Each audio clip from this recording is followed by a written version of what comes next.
বাংলাদেশের ইতিহাসের একটি গুরুত্বপূর্ণ দিন এবং আমি মনে করি যে আমাদের জাতীয় জীবনের একটি গুরুত্বপূর্ণ অধ্যায়, যেখানে বাংলাদেশের ৫৪ বছরে যে একটিবার গণ অভ্যুত্থান হয়েছে এবং গণ অভ্যুত্থানের মধ্যে দিয়ে বাংলাদেশের শাসনতান্ত্রিক ব্যবস্থা, রাষ্ট্র কাঠামোর সংস্কারের যে একটা গণ দাবি উঠেছিল, সেই দাবির একটা রাজনৈতিক সমঝোতা চুক্তি হয়েছে, যেখানে অন্তর্বর্তীকালীন সরকার সেটার সমন্বয় করেছে। যেহেতু এই সরকার নির্বাচিত না, তারা একটা ইন্টারিম সময়ের জন্য দায়িত্ব পালন করছে, তারা চাইলেও আসলে অনেক কিছুর আইনি ভিত্তি পরিপূর্ণভাবে দিতে পারবেন না। সেই জায়গা থেকে তারা এই পরিবর্তনের অংশীজনদেরকে নিয়ে তারা এই মানুষের যে রাষ্ট্র সংস্কার এবং জন আকাঙ্ক্ষার রাষ্ট্র গঠনের যে দাবি, সেটার একটা রাজনৈতিক সমঝোতার পাশাপাশি একটা ন্যূনতম আইনি ভিত্তি বা সাংবিধানিকভাবে কীভাবে স্বীকৃতি দেওয়া যায় সেই পদক্ষেপ গ্রহণ করেছে।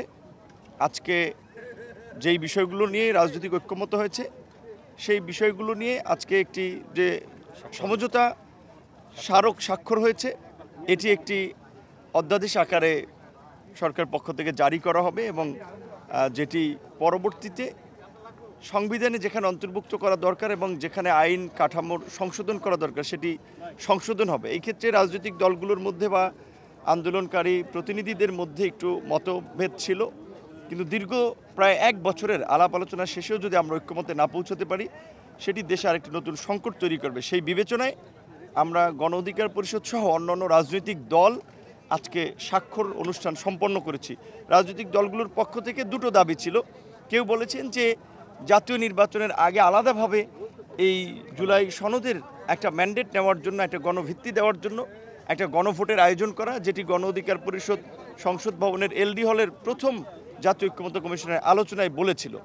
এবং অন্য কিছু রাজনৈতিক দল বলেছিল যে এই মুহূর্তে দুটো নির্বাচন করার আসলে বাস্তবতা বা ফিটনেস নাই। সেই জায়গা থেকে তারা বলেছে যে একই দিনে জাতীয় সংসদ নির্বাচন এবং এই জুলাই সনদের আইনি ভিত্তি এবং কার্যকর করার জন্য আপনার গণভোট। তো আমরা মনে করি যে এখনও আলাপ আলোচনার সুযোগ আছে। আসলে গণভোটটা নির্বাচনের আগে আলাদাভাবে হবে নাকি জাতীয় নির্বাচনের সাথে একই সময়ে হবে, সেই বিষয়টি হয়তো এখন আমাদের আলাপ আলোচনার সুযোগ আছে এবং রাজনৈতিক ঐক্যমতের ভিত্তিতে এই সিদ্ধান্তটি হবে। যদিও সিদ্ধান্তটি চূড়ান্ত হয় নাই, কিন্তু সংস্কার প্রস্তাবগুলো আসলে এবং বিষয়গুলো চূড়ান্ত হয়েছে। এখন প্রক্রিয়া নিয়ে এখন আলাপ আলোচনার সুযোগ আছে এবং সেই আলাপ আলোচনার মধ্যে দিয়ে আমি মনে করি যে একটা গতিপথ নির্ধারণ করা যেতে পারে। শেষ পর্যন্ত কিন্তু কাউকে না কাউকে বিশ্বাস করতে হবে। যদিও বাংলাদেশের রাজনৈতিক দল যারা ক্ষমতায় ছিল কিংবা রাজনীতিবিদরা নানা সময় জনগণের সাথে কমিটমেন্ট করে সেই কমিটমেন্ট রাখে নাই, সেই কারণে আসলে একটা আইনি ভিত্তি নিয়ে অনেকের একটা সন্দেহ সংশয় ছিল। কিন্তু শেষ পর্যন্ত যেহেতু এখন সমগ্র জাতিকে আসলে সাক্ষী রেখে জাতির সামনে এই আলাপ আলোচনাগুলো হয়েছে এবং এই রকমের একটি অনুষ্ঠানের মধ্যে দিয়ে এই রাজনৈতিক সমঝোতা চুক্তি বা স্মারক স্বাক্ষরিত হয়েছে, এটিকে ভায়োলেট করার আমার মনে হয় না কোনো রাজনৈতিক দল দুঃসাহস দেখাবে, তাহলে তারা জনগণের কাছে প্রত্যাখ্যাত হবে। সুতরাং এখন আমার মনে হয় যে আইনি ভিত্তি দেওয়া নিয়ে আসলে আমাদের ওই সন্দেহ সংশয়টা